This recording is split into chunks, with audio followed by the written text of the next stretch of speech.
Eve teasing এর অপরাধে গ্রামে বিচার সভার মধ্যমণিতে বসে আছি। সবাই রাগী চোখে আমার দিকে তাকিয়ে আছে। এর মধ্যে বিচারক শফিক সাহেব বলে উঠলেন, আজ আমার মতে কোনো সিদ্ধান্ত নিব না। ইফটিজিং এর শাস্তি কি হতে পারে তা আপনারা যারা বিচার সভায় উপস্থিত আছেন তারাই সিদ্ধান্ত নিবেন। কেননা রিদিতা আমার মেয়ে, আর ওই ছেলেটা আমার মেয়ের সঙ্গেই অসভ্যতামি করেছে। এলাকার বড় নেতা জাবেদ সাহেব বলে উঠলেন, দেখুন, আজ যদি এই ছেলেটাকে আমরা গ্রামবাসীরা ছাড় দেই, তো আজ শফিক সাহেবের মেয়ের সঙ্গে ইফটিজিং করেছে, কাল আমাদের মেয়ের সঙ্গে যে ইফটিজিং করবে না তার কি গ্যারান্টি আছে? সুতরাং আমি আজ এই ছেলেটার উপযুক্ত শাস্তি কামনা করছি, যাতে এইরকম জঘন্য কাজ না করতে পারে। বিচার সভার সবাই তার কথার সাথে একমত হয়ে গেল। তার আগে ইফটিজিং এর বিষয়টা পরিষ্কার করে ফেলি। শুনুন তাহলে, আমি রনি হাসান, এবার ইন্টার দ্বিতীয় বর্ষে পড়ছি, এবং যে মেয়ে আমার নামে নালিশ করেছে তার নাম রিদিতা, আমার ওই ক্লাসমেট। রিদিতার সঙ্গে আমার প্রায় 2 বছরের একতরফা ভালোবাসা ছিল। আমি ভালোবাসলেও রিদিতা আমাকে ভালোবাসতো না। আপনারা হয়তো ভাবছেন রিদিতা আমাকে ভালোবাসে না দেখে তার সঙ্গে ইফটিজিং করেছি। না, আমি ইফটিজিং করিনি। সত্য কথা বলতে রিদিতা যেমন ভদ্র তেমন সুন্দরী, যার দরুন কলেজের সব ছেলেদের ক্রাশ ছিল রিদিতা। এর মধ্যে আমিও ব্যতিক্রম হতে পারিনি। সবাই রিদিতাকে পছন্দ করলেও সাহস করে রিদিতাকে ভালোবাসার কথাটি কেউ বলতে পারেনি। কেননা রিদিতার বাবা রাজনৈতিক দলে ভালো ক্ষমতা সম্পন্ন ব্যক্তি। সে চাইলে একজনকে কোনো মিথ্যা মামলায় নিমিষে জেল অবধি পৌঁছাতে পারেন, কিন্তু মানুষ হিসেবে তিনি যথেষ্ট সৎ। একদিন আমার চাচাতো বোন তানিশাকে দিয়ে প্রপোজাল দিয়েছিলাম। রিদিতা উত্তরে একটা কথাই বলেছিল, বাবা মার পছন্দের ছেলেকে সে নিজের স্বামী হিসেবে মেনে নিবে। কিন্তু এই প্রেম ভালোবাসা তার বিশ্বাস নেই। তানিশার মাধ্যমে এসব কথা জানতে পেরেছিলাম সেদিন। এরপর থেকেই রিদিতাকে নিত্য নতুন ভাবে ইমপ্রেস করার চেষ্টা করি। রিদিতাও রেসপন্স দিতে লাগলো, কিন্তু সেটা অপ্রকাশিত ভাবে, মনের কোণে জায়গা হয়েছিল। কিন্তু হঠাৎ একদিন দুর্জয় এসে বলতে লাগলো, দেখ বন্ধু, তোকে ভালোভাবে বলছি, তুই রিদিতার জীবন থেকে সরে যা, নয়তো তার ফল ভালো হবে না। এই আমি বলে দিলাম। আমি বললাম, তুই কি আমাকে থ্রেট দিচ্ছিস? দুর্জয় বলল, তুই যেটা ইচ্ছা ভাবতে পারিস। আমি বললাম, আচ্ছা ঠিক আছে, রিদিতাকে আমি ভুলতে পারবো না, আমিও দেখি তুই কি করতে পারিস। দুর্জয় বলল, ভুল করলি দোস্ত, তুই আমাকে ভালোভাবে চিনিস না। আমি কতটা ডেঞ্জারাস হতে পারি সেটা আমি নিজেও জানি না। আমি বললাম, কি করতে পারবি করিস, যা।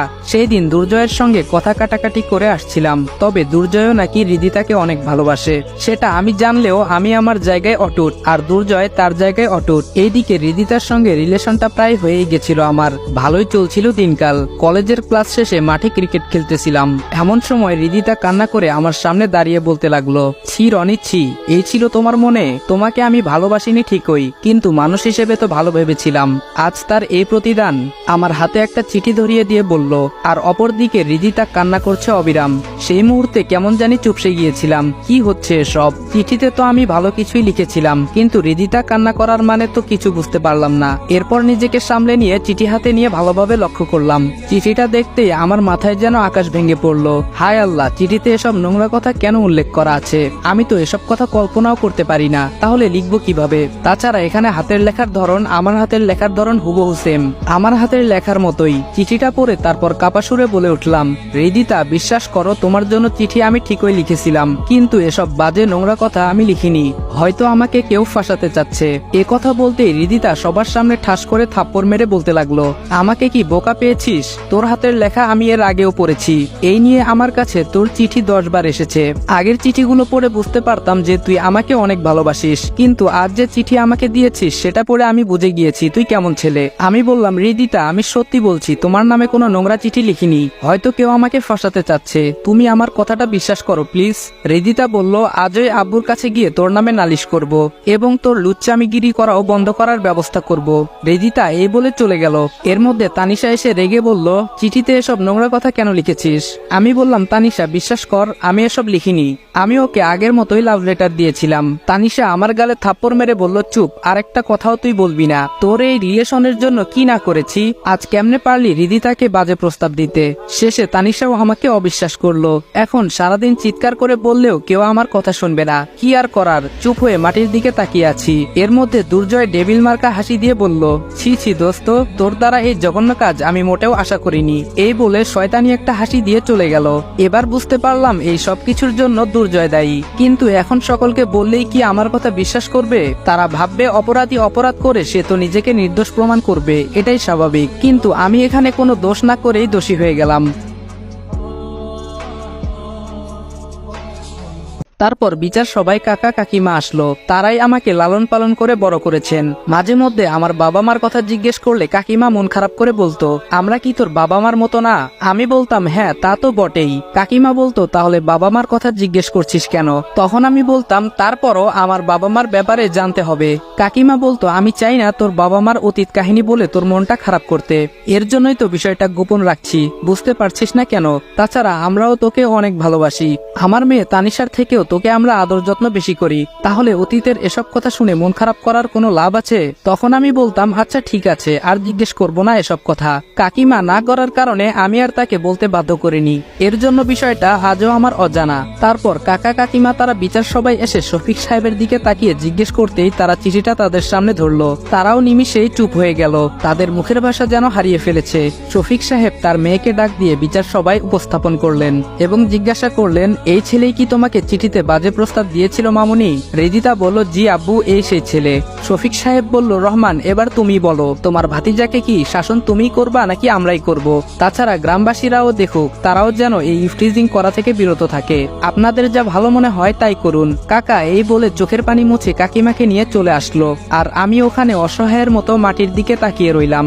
জাবেদ সাহেব বলে উঠলো, সালমান তুমি গিয়ে কাঁচা বেত ভেঙে নিয়ে আসো যাও। কথাটা শোনা মাত্রই চুপসে গেলাম। তারপর এলাকার বড় নেতা তার গায়ের সম্পূর্ণ শক্তি দিয়ে 10টা বেতের আঘাত করলো, আর এইদিকে বেতের আঘাতটা সহ্য করতে না পেরে একটু সরে দাঁড়াতেই চোখের কোণের দিকে সজোরে আঘাতটা লাগে, যার দরুন চোখের কোণ থেকে রক্ত বের হতে লাগলো। আমার এমন অবস্থা দেখে শফিক সাহেব বলল, জাবেদ ভাই থাক, ছোট মানুষ, এবার ওর ভুল বুঝতে পারবে। জাবেদ সাহেব বলল, এই ছেলে যা, রিদিতার কাছে গিয়ে সরি বলবি এবং সেই সঙ্গে এটাও বলবি তার আশেপাশে আর ঘুরঘুর করবি না। তারপর আমি রিদিতার সামনে গিয়ে বললাম, রিদিতা আমার ভুল হয়েছে, আর কোনোদিন তোমাকে বিরক্ত করব না। কান্না করতে করতেই কথাগুলো বললাম। মারের আঘাতে যতটুকু কষ্ট পেয়েছি তার থেকে মান সম্মান ধুলোয় মিশিয়ে গেল, সেটা ভেবেই চোখ থেকে অঝরে পানি পড়ছে। আমার এমন করুণ অবস্থা দেখে রিদিতা মাথা নিচু করে ফেললো। সে হয়তো চাইছিল আমাকে শাস্তি দিতে, কিন্তু এভাবে যে সব হয়ে যাবে সেটা রিদিতা কল্পনাও করেনি। বিচার শেষ হয়ে গেল এবং রিদিতার বাবা শফিক সাহেব এসে আমাকে বলল, এই ছেলে তুমি এটা ভেবে নিও না যে আমার মেয়ে বলে ইফটিজিং এর অপরাধে একটু বেশি শাস্তি দিলাম, আমার মেয়ের জায়গায় অন্য কেউ থাকলেও আমি সেটাই করতাম। আমি বললাম, আপনাদের বিচারে যা শাস্তি আসছে দিয়েছেন, তো এখন আর এসব মানবতার কথা আপনাকে বলতে হবে না। অনেকটা রেগে শফিক সাহেবের মুখের উপর বলে আসছিলাম, উপর দিয়ে রিদিতা শুধু নীরব দর্শকের মতো দেখেই যাচ্ছিল। এখন আর রিদিতার প্রতি ভালোবাসার বিন্দু পরিমাণ অনুভূতি নেই, যা আছে সব ঘৃণায় পরিণত হয়েছে। কিন্তু আজ একটা বিষয় কোনোভাবেই মেনে নিতে পারছি না, দোষ করলো দুর্জয় আর সেটার শাস্তি পেলাম আমি। এখন এসব ভেবেই বা কি হবে? দুর্জয় তো রিদিতাকে পাবার জন্য একটা গেম খেলেছে, আমি চাইলে দুর্জয়কে সবার সামনে তার ডেভিল চেহারাটা দেখাতে পারবো না। ভাগ্যকে মেনে নিয়ে বাড়ির গেটে ঢুকতেই আমার রুম থেকে ভাঙচুর করার শব্দ পেলাম। আমার রুমে গিয়ে লক্ষ্য করতেই দেখলাম তানিশা আমার ব্যবহারকৃত জিনিসগুলো ফ্লোরে ফেলে দিয়ে ভাঙছে এবং সেগুলোতে আগুনও লাগিয়ে দিয়েছে। তানিশাকে আমি জিজ্ঞেস করেই ফেললাম, আমার এইসব ব্যবহৃত জিনিসগুলো ভেঙে আগুন দিয়ে পুড়িয়ে ফেলছিস কেন? তানিশা বলল, কেন আগুন দিয়ে পুড়তেছি বুঝতে পারছিস না? আমি নিশ্চুপ। তানিশা বলল, তোর জন্য বাবা আজ কতটা অপমানিত হতে হলো সেটা কি একটুও বুঝতে পারছিস? আমি তানিশা বলতেই তানিশা আমার কথা থামিয়ে বলল, হয়েছে, আর বলতে হবে না, আমাদের একটা সম্মান আছে যেটা তুই নিমিষে শেষ করে ফেলেছিস। তাছাড়া আমি কেমনে রিদিতার সামনে গিয়ে দাঁড়াবো সেটাও ভাবতে পারছি না, এসব তোর জন্য হয়েছে। আমি বললাম, শুধু তোর বান্ধবীর দিকটাই দেখলি, আমাকে যে সবার সামনে হেনস্থা করলো সেটা দেখলি না? তানিশা বলল, তোকে যে মারটা দেওয়া হয়েছে সেটা অনেক কম হয়েছে, বিচারকের জায়গায় আমি থাকলে তোকে পিটিয়ে শেষ করে ফেলতাম। এখন প্লিজ তুই আমাদের বাড়ি থেকে বেরিয়ে যা, তোর জন্য আমরা আর অসম্মানী হতে পারবো না। আমি বললাম, কি বলছিস এসব? তোরা ছাড়া আমার আপন কে আছে? তানিশা বলল, তুই এতিম অসহায় বলে আমার বাবা মা তোকে সেই ছোটবেলায় রাস্তা থেকে তুলে এনে পালন করেছে, এখন তো তুই আর ছোট না, যেদিকে খুশি সেদিকে চলে যা। তানিশার কথা শুনে নিমিষেই চোখের কোণে জল জমে গেল, তার মানে কাকা আমার রক্তের কেউ না। এসব ভাবতেই কাকা আমার রুমে এসে বলতে লাগলো, তানিশা মা, এবার ওকে এই বাসা থেকে বের হয়ে যেতে বল। কাকার কথা শুনে নিমিষেই মাথাটা কেমন যেন চক্কর দিয়ে উঠলো। তারপর নিজেকে সামলে নিয়ে বললাম, কাকা আজ একটা সত্য কথা বলবা? কাকা নিশ্চুপ। আমি বললাম, আমি কি সত্যিই এতিম? তোমরা আমার আপন কেউ না? শুনলাম আমাকে নাকি রাস্তা থেকে এনে তোমাদের বাসায় আশ্রয় দিয়েছো, সেটা কি সত্যি? কাকা বলল, হ্যাঁ, তানিশা যেটা বলেছে সেটা সত্যি। আমি বললাম, ও তার মানে আমি তোমাদের রক্তের কেউ না? কাকা বলল, না। এবার বুঝতে পারলাম এর জন্য কাকিমা আমার বাবা মার সম্পর্কে কিছু জানায়নি, কথাটা শুনে কষ্ট পাবো বলে আমাকে জানায়নি, কিন্তু এমন একটা দিনে জানতে পারবো সেটা আমি কল্পনাও করিনি। এসব আনমনে ভেবে যাচ্ছি, এর মধ্যে তানিশা বলে উঠল, এখন বল কবে আমাদের বাড়ি থেকে বের হয়ে যাবি? সবই তো শুনলি। আমি বললাম চিন্তা করিস না, কলেজ থেকে টিসি নিয়ে তারপর এখান থেকে সারা জীবনের জন্য চলে যাব। আপাতত কয়েকটা দিন আমাকে তোদের এখানে থাকতে দে। অনেক তো করুণা করেছিস, এবার না হয় এইটুকু করুণা কর। কথাটা বলা মাত্রই তানিশা আমার রুম থেকে রাগে হনহন করে চলে গেল। আজ সত্যি নিজেকে খুব একা মনে হচ্ছে। কি থেকে কি হয়ে গেল কিছুই বুঝতে পারলাম না। সবচেয়ে বড় ভুল হয়েছে রিজিতাকে ভালোবেসে। তার পিছনে যদি না যাইতাম তাহলে আজকে এমন পরিস্থিতির মোকাবেলা করতে হতো না। রিজিতাকে যতটা ভালোবাসতাম এখন তার থেকে দ্বিগুণ ঘৃণা করব। অপরদিকে রিদিতার মা বলল, রিদিতা মামুনি খেতে আয়। সে কখন থেকে কি ভাবছিস বলতো? রিদিতা বলল, মা কিছু ভালো লাগছে না, যাও তো এখন। রিদিতার মা বলল, কি হয়েছে সেটা বলবি তো? রিদিতা কোনো কিছু না বলেই কান্না করে তার মাকে জড়িয়ে ধরে বলল, মা এখন কেন জানি নিজেকে অপরাধী মনে হচ্ছে, কিছুই ভালো লাগছে না। রিদিতার মা বলল, ও এই ব্যাপার, তাহলে তোর বাপের কাছে নালিশ করলি কেন? রিদিতা কান্না করে বলল, আমি কি জানতাম বাবা জাবেদ আঙ্কেলকে দিয়ে এভাবে ওকে মার খাওয়াবে। রিদিতার মা বলল, তোর জাবেদ আঙ্কেল তো মানুষকে মারলে কম মারে না, সেটা তো এই এলাকার সবাই জানে। আচ্ছা যাই হোক, এখন এসব চিন্তা বাদ দিয়ে খেতে আয়। রিদিতা বলল, ওকে যাচ্ছি, তুমি যাও। প্রতিদিনকার মতো আজও সকাল 8টায় টেবিলে খেতে বসছি। এর মধ্যে তানিশাও এসে পাশের চেয়ারটা টেনে বসলো। কাকিমা খাবার পরিবেশন করছে।